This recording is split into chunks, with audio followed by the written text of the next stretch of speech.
Well, hey guys, Little Dog says welcome back to the channel. So yeah, so as you see, I've got my New Holland 311 hooked up behind my 1060 with the bale accumulator. So what we're going to do this evening, we're going to head down to Aaron's, and we've kind of worked out some labor. He's kind of helped me, and so I'm going to go kind of help him. You've seen him in some of my videos. He's a real good buddy of mine, and we both like to farm, or like to think we farm anyway. So I'm just going to kind of go down and help him out a little. He was wanting some square bales, so I said, I'll tell you what, I'll bring my baler down, and what we'll do, we'll just put one of your tractors on this baler, and then we'll gather up with this one. So follow along.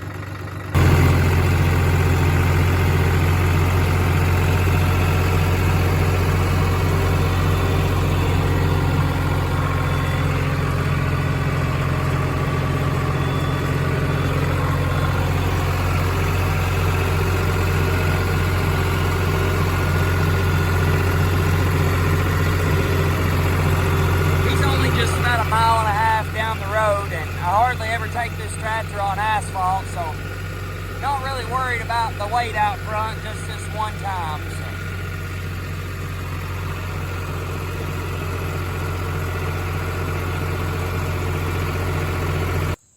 Okay, so we've got his case hooked up to my 311 back there, and we've got the Valtra over here with the trailer. Some of you guys probably remember this, but you probably don't remember this being on it. He actually found a TAS loader for it and a grill, so he's doing good. And got my New Holland over here with the grapple. I'll have to show off Aaron's new setup a little bit. He found a Deutz. I think it's like 120 horsepower, and got a new Premier roller. He found a really good deal on one of those and just thought he'd take a chance, so that's a pretty neat rig. We got the 60 on the Coon rake. We got Aaron coming up here on this little International.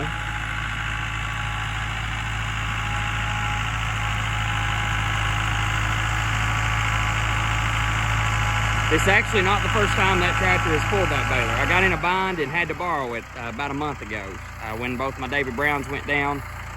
It's a little bit after my last video, so it's not the first time, and it done really good on it.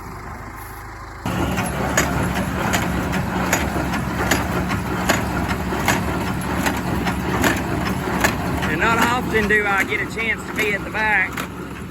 Some of y'all may be wondering how these things work. It's got a plunger that pushes hay back, and it's got this metering wheel that every time the hay bale gets pushed back, it moves this arm up. Now watch everything whenever that arm gets to the end.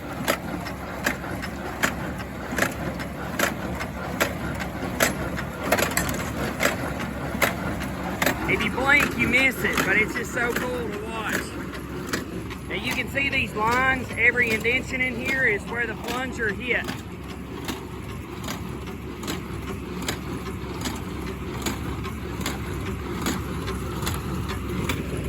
There we go, boom. And yes, I done know the YouTube commenters, they're gonna say it's got a lot of sage in it, and it does, but it's just for his cows.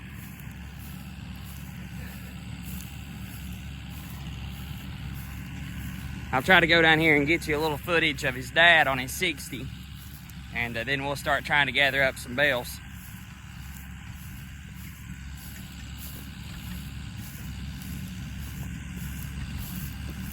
I guess this brings back a little bit of nostalgia for his dad. When his dad was younger, he had a G. So Aaron's dad's pretty knowledgeable about those old 2-cylinders.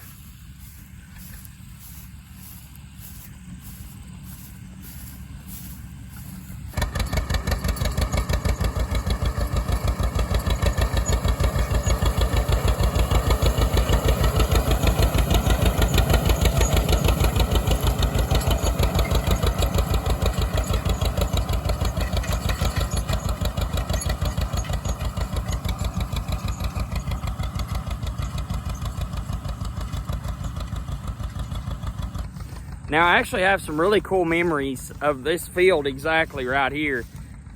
Aaron's grandpa had an old John Deere combine, and they've still got it. It's a 3300 two-row gas combine. And when I was about 12 or 13, he asked me, he said, "Do you want to come over and drive or ride this combine?" And I was tickled to death with it. So yeah, I came over here, and my dad has got it on one of the handheld camcorders of me running that combine. So I've actually got some memories of this field myself. And of course, I would have to be the one to hit the mud hole wide open. Worrying about having clean stuff can be a headache sometimes, but it is good to keep stuff pretty clean. But it is just a tractor. My neighbor tells me that all the time. Don't get so worried about it. It's a tractor. But like I said, I like keeping them clean.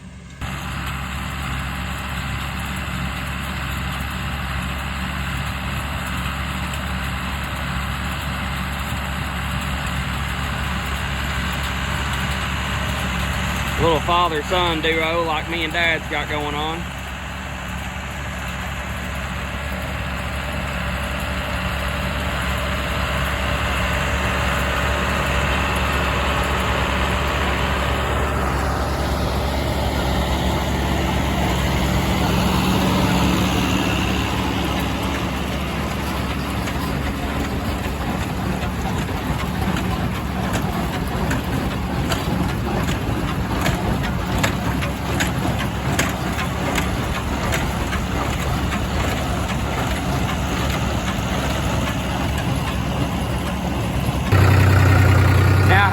People ask me about this thing. They're like, "Well, do you like it? What don't you like about it?"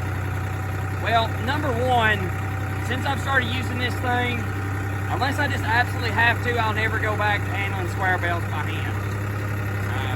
It's so much easier on you at the end of the day. You're not as exhausted. Of course, you spent time, on a piece of equipment, but you're not just physically exhausted. Would an accumulator be faster? Yeah, this is probably the slowest part of it. It's just driving around and gathering them all up. Another thing that I would tell people too, if they were interested in these things, accumulate with the plates in, and then whenever you get ready to load, take the plates out, because they don't stack worth a dang on a trailer with the plates still in the middle. And I'll show that a little bit later on in the video.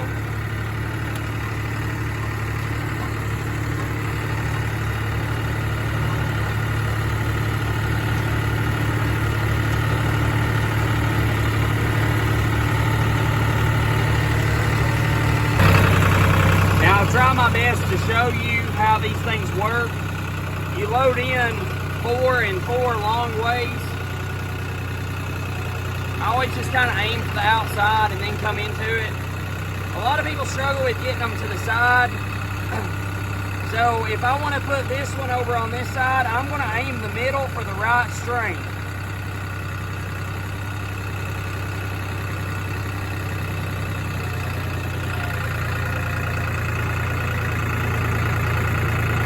Just like that. Now I'll have this one to put on this side, so I'll want to aim the middle for the left string.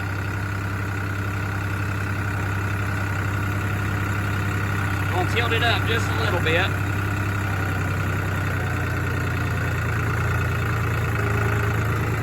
And boom. And we just throw it in reverse there, lift it up just a little as we back out.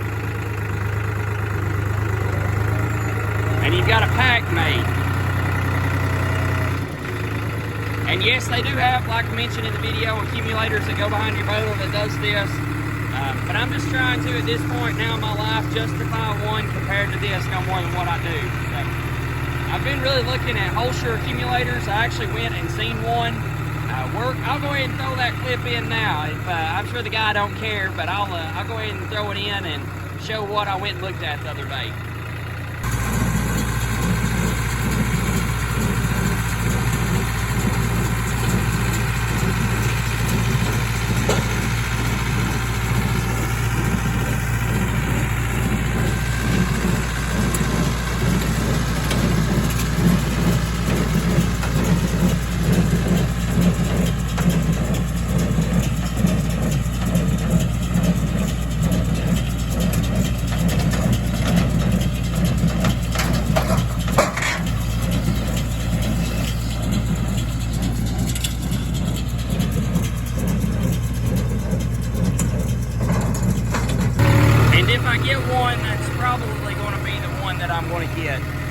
I know a lot of guys, they say they don't really like them because they get your hydraulics hot, but no more than what I do at a time, I don't think it would really hurt anything. I know a lot of guys like the coons, and the coons are nice. And I know a lot of guys are running the pairs setups where they drag on the ground. But if I buy an accumulator, I'm going to get it to where it can come off the ground. That way, if I ever do have alfalfa one of these days, I don't have to worry about it picking up any dirt.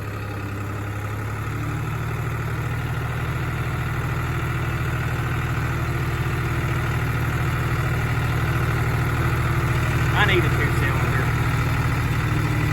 They're cool.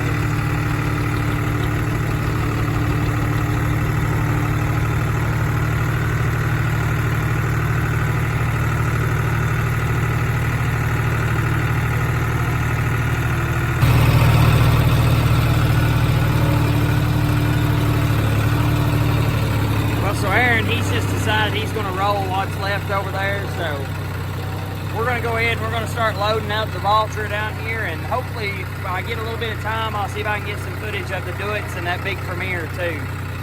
I love whenever the hay is all the same length because then you get consistent bales, and I've got a feeling they're going to stack awesome, so we'll see what we can do here. Now whenever I get ready to load, I take out every one of these panels, and then I push this one in to the inner position. It puts it in about 3-4 more inches. What I do is I drive up and I cut my wheels to the left, and it actually makes the pack tight, and they stack so much better like this. So if you got one of these, try that. Don't try to stack it with these bars in here.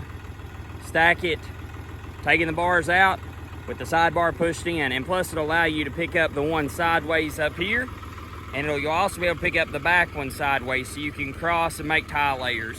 With the bars in like that, you can't do that. A lot of you guys may have never been in the inside of a Valtra. I know I hadn't. So, yeah, they're a little interesting. They've got like a hand clutch PTO, almost like my 1210 does. Very similar. There was a dealership. I'll kind of give you a little backstory on this while we're driving up here getting our trailer centered in the field. There was a dealership above me called David Green's. And I'm sure if anybody watches my channel that's from East Tennessee, you've heard of Dave Green's. Dave actually had these Valtra tractors when I was probably, I don't know, somewhere probably between 5 and 10 years old in the early 2000s. And everybody that seemed to have them, they really, really liked them. And then all of a sudden, they were just gone. There was a lot of people in Hancock County that had them. A few people in Tazewell had them. And honestly, they're not bad tractors. I believe they're Swedish. Someone can, either Norwegian, Swedish, somewhere or another over there. So if there's someone on here that wants to correct me, they can. But Aaron's papa actually bought this one new. He had a 2-wheel drive cab, and it was burgundy. That's one, or like a rust orange burnt color. And that's one thing that you'll realize about these is that they came in all different sorts of colors.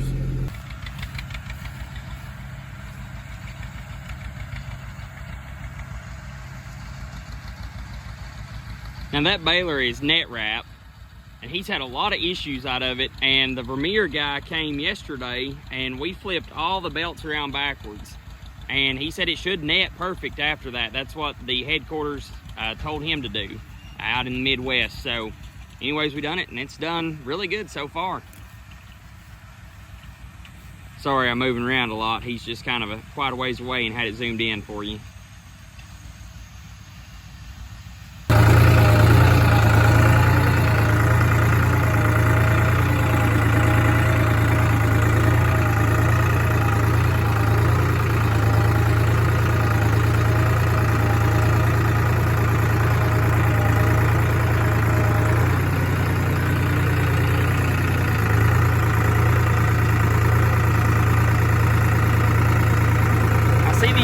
Running these 10-bell grapples with like these sub-compacts, and I don't know, it just kind of makes me a little uneasy because I know that even this tractor is pretty light in the back end, and I don't know if they're not stacking them as high as what I am. Maybe they don't have that big a load or reach capacity, I should say, But this tractor could really use probably an extra 200-300 pounds on the back, maybe a little bit more than that,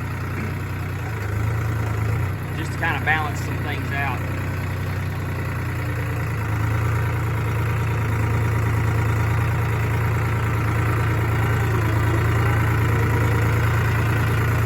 It's definitely a little complicated doing one-handed.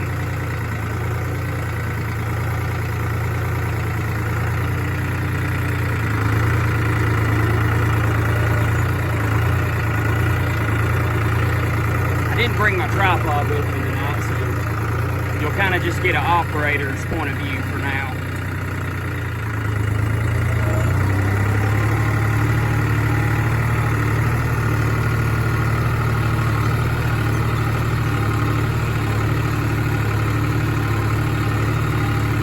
Now see how those bales are kind of gapped in the middle? So what I'm going to do, I'm going to turn up next to them. Set my grapple down level. Alright, what we're going to do, we're going to kind of take that, take all those gaps out of them. Just by turning into them and pulling up a little. And now they're tight.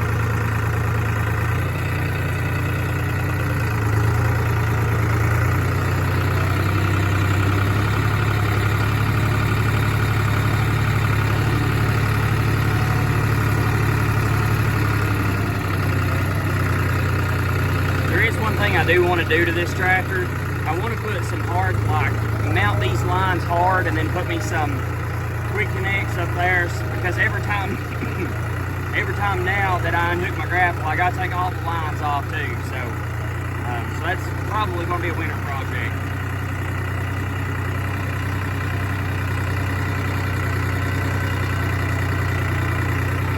I feel like I never show much field loading, so thought I'd maybe take this opportunity to show a little of it.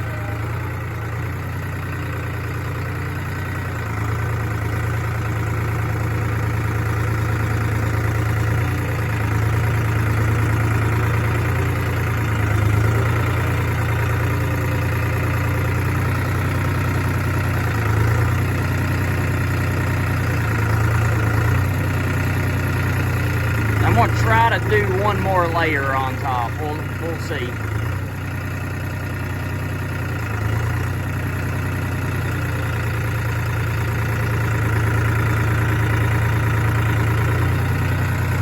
Just match them up right here with the ends and you should be good. That Vermeer roller makes a very nice roll. Alright guys, we're going to head on back home. I hope y'all enjoyed the video. Something a little bit different. You know, there was a lot of like point of view shots, a lot of different equipment that you got to see. If y'all liked the video, please like and subscribe. And I hope y'all have a blessed weekend. I hope y'all know that Jesus loves you. So if you ever get down and get discouraged, just know that at least He loves you. And He wants you to have life and have it more abundantly. So have a great night, guys.